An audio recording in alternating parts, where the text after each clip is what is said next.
Hi guys, welcome back to the channel.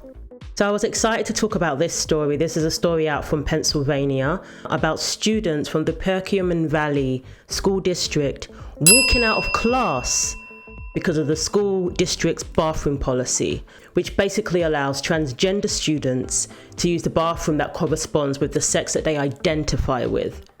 And because of that policy, students walked out of class and protested it. And I was really happy to hear about this story because it's not until people start taking a stand against this, an actual practical stand against this, it's not until people start refusing to participate in women's sports. Many people on my channel have urged these female athletes to not participate, to just basically refuse to compete against biological males. And likewise with these school students, they're refusing to go to school because of this policy. Now, we don't like kids missing school. I'm not advocating for that, but they're allowed to make a stand. They're allowed to say enough is enough. And this is a serious issue because assaults have occurred under these bathroom policies. We've had female students assaulted by biological males who were allowed to enter their bathroom. And we've even had students who have been SA'd because of these policies. The issue with these policies is it creates a loophole by which any male can walk into a woman's bathroom. That's the issue. So because of that, it's best for the safety of everybody if people use the bathrooms according to their biological sex. That's what these students are saying. That's what these students are arguing and protesting about. So let's take a look. Protest by the students. Guess what? They want single-sex bathrooms, Justin. What a radical thing to call for. Well, I don't think it's actually woke to try and take care of trans people, but it looks like the school has done a ridiculous job in setting it up, and they've obviously demonised, and ostracised all the other kids. Haven't explained it, haven't set it up well, so I think they could be used as a little bit of a warning on how not to do it. Hey, it's not woke to be considerate to trans people, but Liz, it is woke to let biological men into a female loo. Well, it's worse than woke. It's dangerous. It's completely violating women's privacy. And no amount of explanation, Justin, would have made this acceptable to those students because they've got their heads screwed on.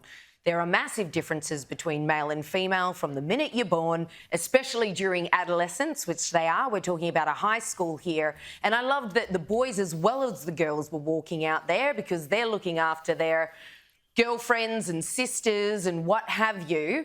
And how hard is it? The answer is not hard at all to simply create trans toilets.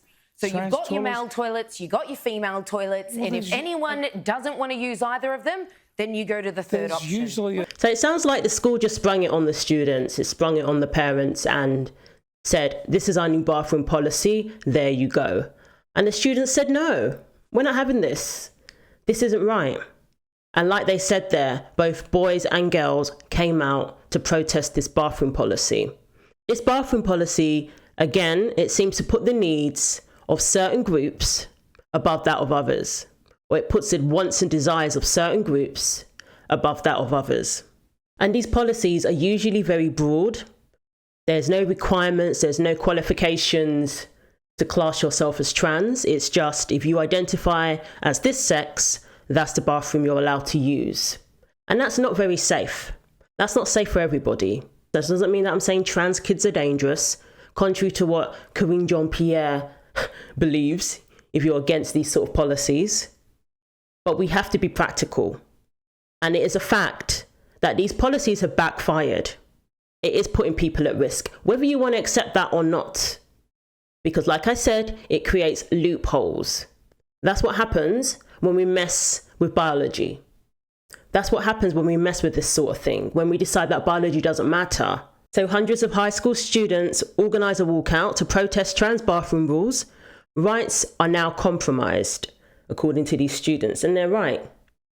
So hundreds of students from Pennsylvania's Perkiomen Valley School District walked out of class Friday after a local school board failed to enact a policy requiring transgender students to use the restroom corresponding with their biological sex. Kids were upset. Girls, we wanted to protect them. They were upset They didn't want men in their bathroom. John Ott, who organised the walkout, told Fox News on Monday. The shout out to John Ott there. It takes somebody to take the initiative and decide that we're going to have to make our voices heard. Because that's the issue that's been going on recently. Certain voices are elevated over others. We only have to look at who's being censored when it comes to these issues, who's being shadow banned when it comes to these issues. That's not equality. Certain voices are elevated over others, and that's not hate speech to simply say you don't agree with this policy. But it would be classed as that, because that's how you silence people, and that's why people are afraid to speak out. But thankfully, these students showed a lot of courage, they showed a lot of unity in standing together against this insanity. His mother, Stephanie, accused the district of only protecting transgender students and not looking at the whole picture. The safety of females is so important to these students that stood out and walked out. They are to be commended. They have courage and they exercise their First Amendment rights. This is about protecting our children and our policy and boys and girls. It's simple biology. So proposed policy 720 came after local father Tim Jagger posted on social media that his daughter was left too upset and emotionally disturbed to walk into school bathrooms after allegedly having an encounter with a transgender student in one of the facilities, according to WPVI TV in Philadelphia. And we're going to hear more and more stories like this. The more these policies become widespread throughout the country, throughout school districts across the country, we're going to hear more stories like this, because sooner or later, this policy is going to attract the wrong kind. And not only that, many girls are uncomfortable being in the bathroom with somebody who has male genitalia. They have an expectation that when they walk into the bathroom, it's only going to be girls, women, females. They're allowed to have that expectation. I don't want to hear about Europe and all this nonsense that people come out with. Oh, well, you know, when you go so and so. No. Most women have that expectation that when they go into the female bathroom or the women's bathroom, that they're only going to see other women, other biologically born females. They have that expectation. We saw what happened over in California with their woke policies allowing males into the female bathroom, where a young female student was assaulted by a trans person. Hello, ladies and gentlemen, and only ladies and gentlemen it is and shall always be. I am an 18-year-old high school student and wanted to take this time to bring to your attention the current issue with biological men claiming they are women and in turn truly believing that they are entitled to use women's spaces. There was an incident within our district that occurred recently regarding a transgender woman who really is a biological man having an altercation with a young woman at MLK High School. It was infuriating when I had seen the video on social media, but what was detrimental to this is the fact that this man is and has been using the women's restroom and locker room. Firstly, the question we must address is why are we affirming the mental confusion of this boy and putting the safety of women in jeopardy by allowing mentally confused men to use the women's spaces? Of course, any male who claims he is a woman will accept it, but what about the women? What about the true girls like myself who are female down to our DNA? Why don't we ever get a say in whether or not we are comfortable with this? The truth is, we aren't. The majority of us aren't, and yet nothing has been done to protect the safety of these women. I will conclude with this. It all starts with you. You are in charge of the safety of us women and the kids of our parents. So please do something about it. Thank you. I love seeing that video because that's an example of a young lady standing up for the rights of other women. And that's what we need to see more of. She spoke so eloquently there, and the young students in Pennsylvania are saying the same thing. When does the rights of women matter again?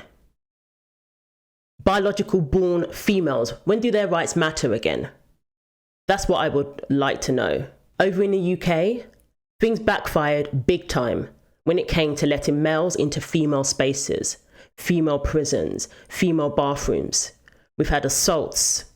We've had male rapists being allowed into women's prisons. So they learned their lesson the hard way. And I would hate for that to happen over here, where we're going to have to see assaults take place. We're going to have to see women getting attacked. We're going to have to see various altercations before we finally say, oops, maybe it's not a good idea. I would hate for America to have to be forced to learn the hard way. So hopefully protests like this will have a big impact. Now, I'm not saying kids, I'm not saying leave school, but this was an organized protest. This was a peaceful way of making sure that people's voices are heard. Students in a Pennsylvania school district deciding to walk out of class in protest after their school board rejected a policy to restrict transgender students using bathrooms of the gender they identify with. But despite backlash from students and parents, the superintendent defended the decision. Watch. We have Policy 103, which is non-discrimination in Title IX. It calls out gender identification as a protected class. This is our policy right here. The unfortunate incident that happened over the weekend or last week is one that should have been addressed independently. It could have been resolved. It did not have to come to this social media, let's further divide the community and hurt more kids as opposed to support. John Ott, who organized the walkout with his mother, Stephanie, Brandon Emery and his mother, Melanie Marin, and Victoria Rudolph with her mother, Donna Rudolph. Thanks to all 6 of you for being here. John, you organized the walkout. What was the final straw for you? Kids were upset. They didn't like girls. We want to protect them. They were upset. They didn't want men in their bathroom. Okay. This all started really after a daughter told her dad that she went to the bathroom, thought there was a male in there. When that dad complained, the district said she could use a single-user bathroom if she was uncomfortable. Will this policy make you feel less comfortable as a young lady going into the bathroom on a day-in and day-out basis at your school? Yeah, I think that, there needs to be some changes. It's just uncomfortable seeing 19-year-old men or 18-year-old men in my bathroom. Yeah. Understood. Brandon, has the school explained how they are going to implement the trans bathroom policy that they want to put into place? No, they have not. And how does that make you feel as somebody who's, trying to go out there and protect the gals that you go to school with? Well, it makes me feel as if me and my sister and the rest of us students' rights are now compromised and not a priority to the school whatsoever. Melanie, is it frustrating to you as a parent to watch your kids have to handle a situation that, quite frankly, the adults in the room, out of the room, should be handling? Yeah, I think it's important, though, that they hear the kids' voices, because they are making these policies without taking into consideration how they affect the students and how uncomfortable it is just to be a teenager in general, but now have to be faced with, the invasion of their privacy in those areas where they should feel safe and private. So the young lady was told to use the single stall bathroom if she's uncomfortable. Why is it not the trans people who are told to use the single stall bathrooms? Why is it always the women who have to compromise? Why is it always the women who have to come out of their comfort zone? Why is it always the women who have to be left vulnerable? They're the ones who have to adapt and accept policies that are not in their best interest, or they're bigots. It's women who have to do that. But for some reason, it was a young lady who was told she should use the single stall bathroom, because she's not comfortable with seeing a male in a bathroom and a space that is specifically for her. She's the one who's excluded. They're so concerned about inclusion that they're perfectly happy to exclude women. They're perfectly happy to put the needs of women aside, to virtual signal, to accommodate their woke agenda. So 5 board members voted for this. The majority voted for this. I'm sure women on the board voted for this too. What exactly they're trying to achieve, I don't know. But it's certainly not the advancement of women. It's certainly not the further advancement, the continual advancement of women.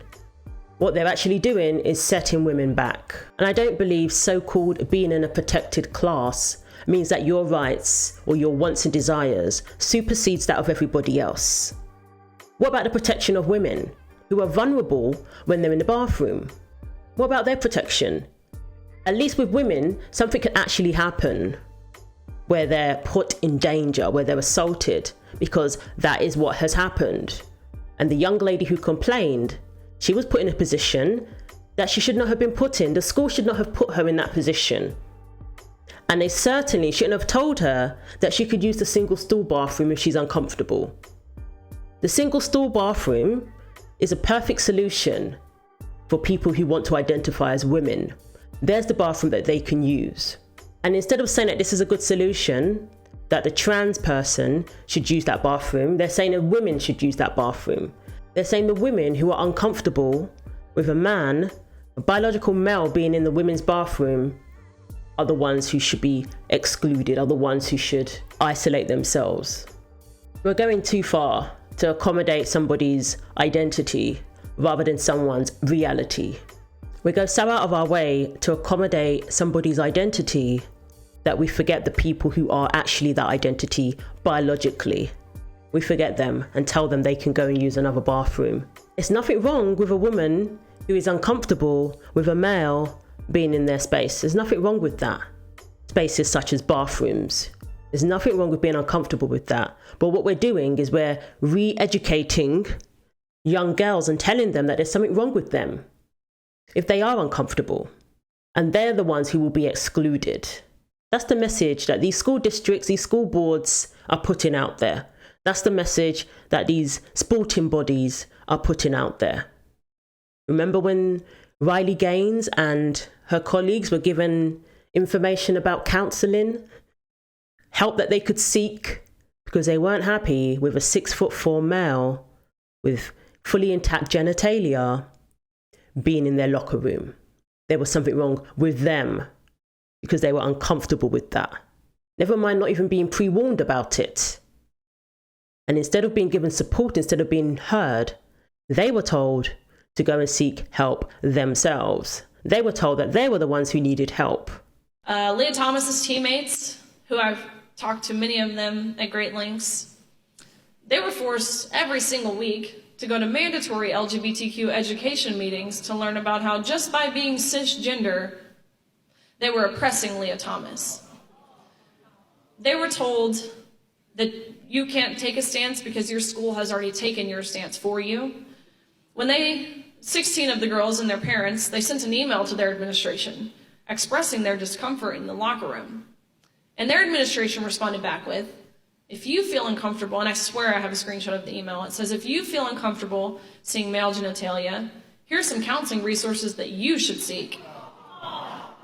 They were told you will never get a job, you will never get into grad school, you will lose all of your friends.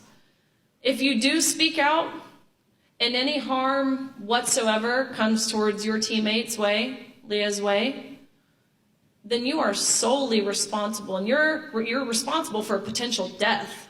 And you don't want that, do you? Of course not. Who would want to be responsible for a potential death?